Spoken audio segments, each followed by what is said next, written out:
you know, just because lungs can suck in oxygen doesn't mean it's just going to automatically go to every organ in your body. You know you have a transport system. And you know the transport system has a lot of different purposes. But somewhere along the way, I got to tell you about the role of hemoglobin and blood plasma. And I think I'm going to do that right now, even though we're not like immersed in this discussion of the transport system. This is literally a crossover system. Let's talk about hemoglobin. Hemoglobin, as you know, is a protein that is found in your red blood cells, and it consists of 4 polypeptide chains.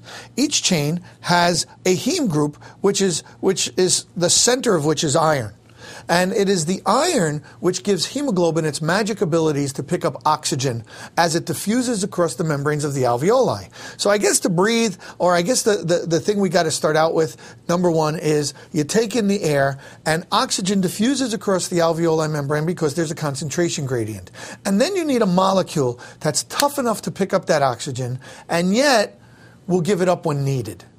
That's the key here. You got to take that oxygen in, put it on a red blood cell, and give it up as needed. Okay? And that's where the hemoglobin is going to come in. And you can see that, boy, hemoglobin is a lot more complex structure than this as you take a look at this beautiful picture of hemoglobin, and you can see the highlighted heme group that stands out there in the middle of each one of those chains and just looking to pick up oxygen. Well, let's see what happens when hemoglobin indeed does pick up oxygen. And to do this properly, we have to take a look at a graph. And let's make sure this graph can make sense throughout our whole discussion of this thing. Okay? Now, let's see. Where are we going to put where? All right. First thing we want to do is we want to make sure that you guys understand what we're seeing here. This here is called the PO2. PO2 stands for partial pressure of oxygen. What that means is concentration in tissues. Okay, that's a good way to look at it, okay? So the PO2 literally is representing the concentration of oxygen in tissues. So, for example, here would be the concentration of oxygen in the lungs. Okay? And so in this point right here, there's that tissue, the lung tissue, it's completely concentrated. This would be, say, a tissue at rest, okay? So any kind of tissue when you're not exercising, a non-exercising tissue. Exercising tissue. Okay? And here would be an exercising tissue. So there's my partial pressures of my tissue. So far, so good?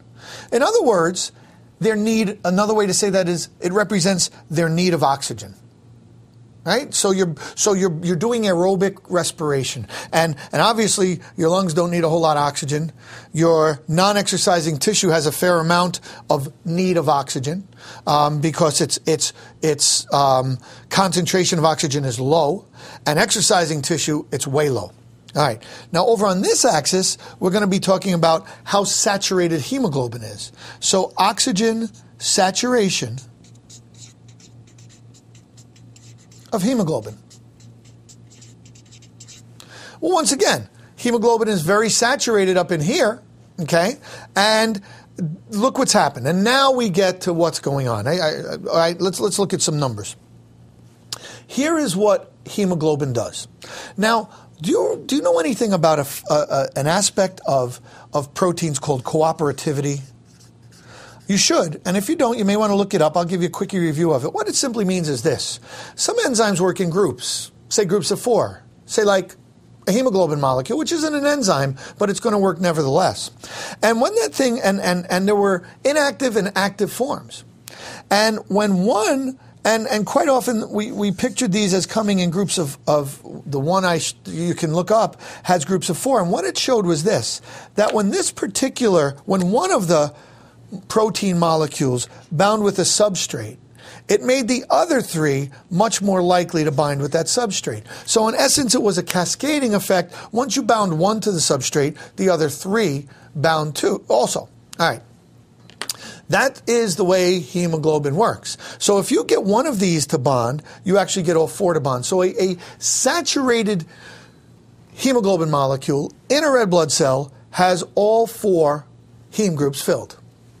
Okay, now let's take a look at what's going to happen in this graph. And we want to talk about how efficient versus how adapted. You'll see what I mean in a second. So the lungs take in the oxygen and everything is fine and the hemoglobin is 100% saturated. But let's take a look at what happens, okay? If you go down to this point right here, and right now as I'm fairly rested, my brain's working like crazy and I've been standing a while, but my pancreas is just hanging out. And my pancreas is not exercising, not that pancreases do a lot of exercise, but my arm muscles, they're just kind of at rest right now, right? So the hemoglobin that's going by my arm muscles is not like really getting ripped off of its oxygen. It's literally coming down here and it's giving up one of its oxygen molecules. And that's it, because my arm is a tissue at rest. Okay? And then it goes by my arm muscle, gives up its oxygen, and scoots back to the lungs where it gets resaturated. And that particular hemoglobin molecule did not give up its oxygen. Okay? Now, I'm going to exercise my arms.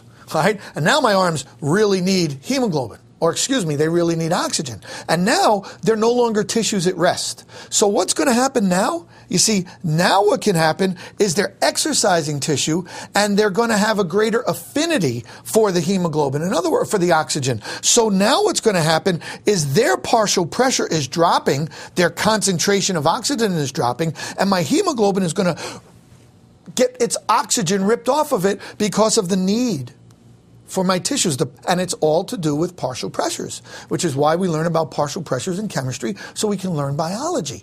And so the bottom line is, this is literally an efficient system when you need it. And so it comes down to that, efficiency versus adaptability. If I gave up all my hemoglobin to my resting tissues, what would happen when I exercised? What would happen when I was in oxygen need? I wouldn't have enough. Let me show you a cool extension of this called the Bohr shift. But before I do that, let me tell you that sometimes when you do exercise, what do? You give off carbon dioxide, right? You know aerobic respiration gives off CO2.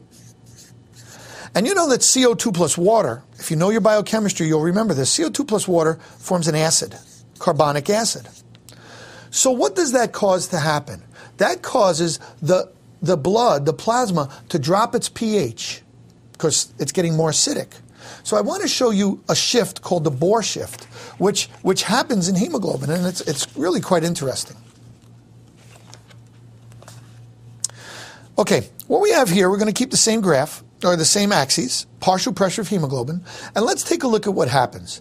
Now, first of all, let's see the normal. This would be, remember, at about living tissue, normal tissue, we have a 75%, which means we've given up about 1 out of 4 of our molecules, right? And that's right here. So this is pre-Bohr shift. So this is pH equals 7.4. But when you get acidic buildup, your pH is going to drop, and the pH of the blood here is 7.2. Look how that has changed the oxygen-giving capabilities of hemoglobin. In other words, what's going to happen now, at this particular one, the hemoglobin is, well, let's see. Let's look at the living tissues. What has happened here? The hemoglobin at this point is less saturated, isn't it? It's down to 60, whereas here it was at 75. Why is that?